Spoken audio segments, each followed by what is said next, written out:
Hey, Paulie here, and I'm sitting here with my father, Perry Miller, a Chicago legend, and this is going to be the first of many, many stories that he's going to tell about what is really a very amazing American life. So I'm going to get off screen and we're going to talk. All right, Dad, say hi to the camera. Hi, folks. My dad is 83. He was born in 1943, and today, I guess a little background here is, for what year did you start with the newsstand?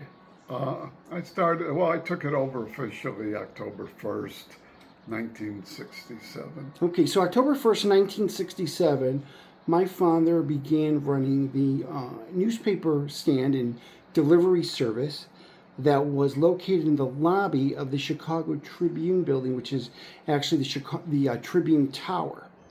And the stories that my father is about to tell are endless and amazing, and many of them you're going to find out are very historic.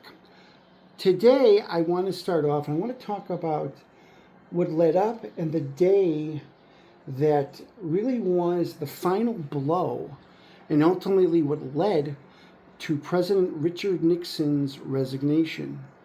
So, Dad, let's talk about this, and that is, at the time, the Chicago Tribune was really maybe in America the conscience of conservatism or the Republican Party. And Republicans nationally, and remember folks, at the time newspapers had a lot more power and influence in this country. Obviously, that's all changed. So, obviously what was going on with Watergate, pressure to have Nixon resign, there were a lot of belief that the administration thought that maybe they could ride it out. But my dad's going to tell you the story about how the final blow came about that really led to Nixon saying, I got to resign. So, Dad, walk us through, I guess it was the conversation in the lobby that you had, and talk about how this all started. Well, to go back a little, the Tribune got a hold of the tapes and printed them. Mm-hmm. And in fact, I remember selling a copy to Pierre Salinger, who was John F. Kennedy's press secretary. Mm-hmm. I recognized him. And it started with Clayton Kirkpatrick, who was the editor of the Tribune. He was kind of a moderate. He's credited with bringing the Tribune into the 20th century because his predecessor was Don Maxwell, who was appointed to the editorship by Colonel McCormick, who mm-hmm. died in 1955. And from what I understand, Don Maxwell did nothing to change the Tribune. It stayed the way it was when Colonel McCormick was running things. Okay. And if you read the tapes, which occurred in the Oval Office, Nixon used language that was fitting for a pool hall on Roosevelt Road in Chicago's West Side. And that's what upset Clayton Kirkpatrick, who lived in, I think, Wheaton or Glen Ellen, Illinois, and DuPage County, which was the heart of the Illinois Republican Party. And he just felt that for the President of the United States to talk like he's in a pool hall on Roosevelt Road, that was it for him. Mm-hmm. And naturally, to go ahead and editorialize that Nixon should either resign or be impeached, he couldn't do it on his own. He had to get permission from the higher ups, like Stanton Cook was already the CEO, and that's how it came about. Okay, and I want to walk about the day it happened. So, if I recall from you telling me the story, he came down to the newsstand and was talking to you. And talk us about that conversation. It came. the editorial, there was a page one editorial. The network news like Huntley Brinkley, Cronkite, they already knew it was coming. And what happened was people started lining up for that, what they called the Bulldog edition, which came out on the day before. In other words, it was dated the next day, but it was an edition that came out like around 5 p.m. 5 p.m. It was called the Bulldog edition, and people were already lining up. And actually, I was there with the boy that was helping me make the deliveries. And as we were, people were throwing the money at us. Mm-hmm. It was similar to that, that rock band. The Led Zeppelin Chicken Night. That's going to be another future episode that will blow people's minds away also. Okay. But let's get back on this one. Yeah. I think the paper was already 15 cents. And people were just throwing the money. They weren't waiting for change. Mm. They just wanted to read it. The line kept on going, and Mr. Kirkpatrick came down to see what was going on. And I talked to him, and I had a good relationship with him. And he saw what was going on and the reaction to people. And then he said to me, well, I guess I got to go upstairs and it's going to hit the fan. Yeah, he was, I guess, so proper he wouldn't even say the word shit. Yeah. And then you think about the language that Nixon used in the White House. Oval Office. Oval Office. It really had to do with, I guess, it wasn't even so much what Nixon had done, the cover-up and all that. It was the fact that he really... He was offended at the fact that the President of the United States would really just offend what is really the office, the Oval Office, because really of using such basically, whether you refer to a shipyard, a truck driver, whatever language. Yeah.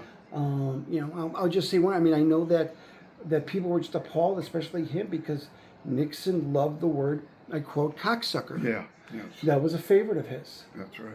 And that was appalling to him. So, what exactly did this mean when the Tribune was telling Nixon to resign? Well, I think you can quote, I think it was Chet Huntley, who said, the Chicago Tribune, long the voice of Midwestern conservative Republican, in tomorrow's editions, is advocating for the resignation or impeachment of Republican Richard Nixon. Mm-hmm. And I think one of the reactions was from somebody at the White House, I don't recall who, that said, I guess when we lost the Tribune, we lost the Midwest. Mm-hmm. Something of that, words to that nature. Effect. Yeah, words to that nature. Effect. Now, do I recall you telling me that when this happened, the networks were actually going to broadcast live? Were they planning on doing that in Chicago at the time, or am I not remembering that from our conversation? When you say live, you mean? Meaning that they were going to actually have they were going to have their reporters in Chicago to broadcast, or to, I guess, report from the Tribune or from Chicago. Do you remember that? I don't remember it, but at that time, I already was servicing Channel 2 News. Mm-hmm. That was the WBBM in Chicago, the CBS affiliate. Yeah, Bill Curtis, Walter Jacobson, and they called me and they said, could we send the courier to pick up the papers because we want to get it on before 5:30? I said, I'll be glad to do whatever you want to help you. And sure enough, they sent somebody. I gave them both Bulldog editions, the Tribune and the Sun-Times, mm-hmm. and the courier took them off, and it appeared on their on their news at 5:30. Yeah. So they got it on really quick. Yeah. And that really, it's actually something we just don't really hear about, I think, not in history books, not in college campuses or whatever or colleges that talk about U.S. history, political history. What really the influence was there, especially with newspapers. There was a time in this country that a newspaper endorsement meant something. Yes. A newspaper editorial board advocating for something meant something. Well, let me go back a little. I was 17 years old in November of 1960, Kennedy-Nixon race. So I remember it as if it was yesterday. And actually, Kennedy carried Illinois by about not even 9,000 votes, 8,800 to be more exact. And the Tribune was spearheading a thing about collecting money so that Nixon could have a recount of the state. Mm-hmm. But it never came off. And actually, I also know that you have a couple stories about that election day that we'll get to in some future episodes there as well. So I guess, now I'm trying to remember, after that basically advocation from the Chicago Tribune, when did Nixon actually resign? I mean, remember how long after? Yeah, well, the editorial came out in May of 1974, and I believed Nixon resigned on August 8th of 1974. So just really a quarter of the year, a few months later. Yeah, a few months later. It really just had that type of impact. Yeah, oh yeah. Wow. Before we end this episode, anything else from that day or of what had happened, the developments that you think should be added? Well,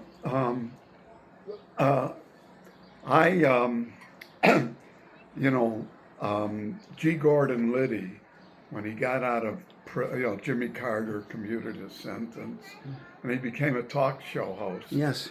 His show appeared in Chicago at the same time Rush Limbaugh appeared. And I'll say it to this day, the tragedy of Richard Nixon, and I mentioned this in a conversation I had with Liddy, they didn't have to do the crap that they did to get reelected. Oh, that's right. McGovern's candidacy was a joke. My parents, who had voted for Roosevelt 4 times, were considering voting for Nixon. You went into blue-collar neighborhoods in Chicago, and you saw Nixon lawn signs. Oh, sure, they still voted Democratic, but not by the margins that used to come out of those neighborhoods. Mm-hmm. So that's the tragedy. They didn't have to do it.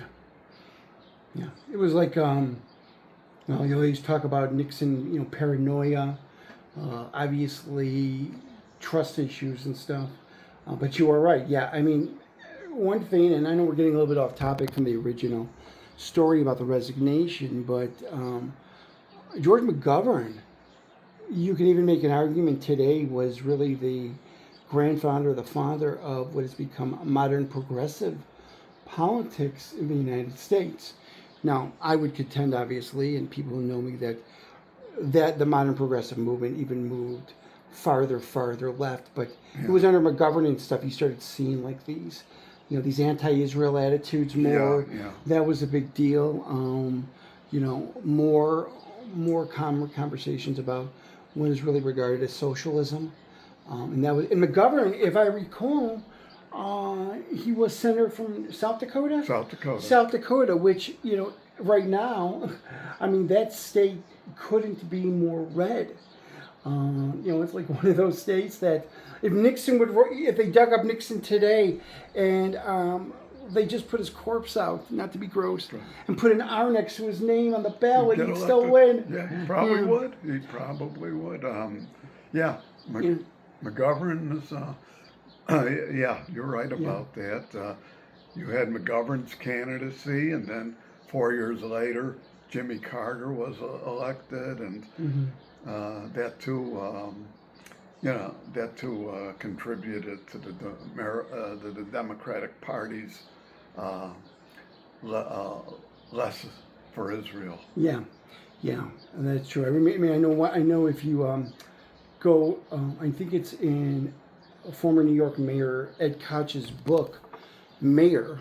Yeah. Which, if you Google it, there's a real funny Saturday Night Live skit about it with Koch, that he had a conversation with then Secretary of State Cyrus Vance. Yeah.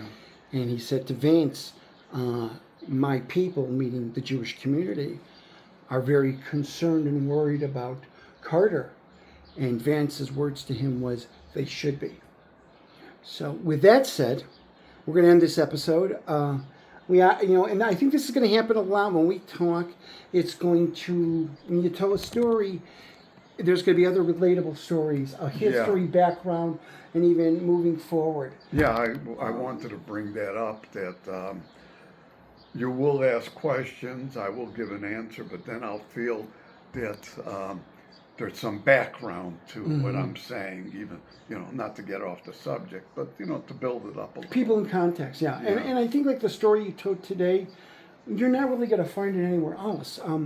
Because you were a person, you were on the ground. You were there. You knew what was happening. You knew the players involved with the Tribune. And it's important that people know these things because, people in this country and Western civilization is making the big mistake of literally trying to rewrite history. Yeah. And there's even so many factual things about history that just don't come out, and not even deliberately. They just don't make the history books, and they're just forgotten about.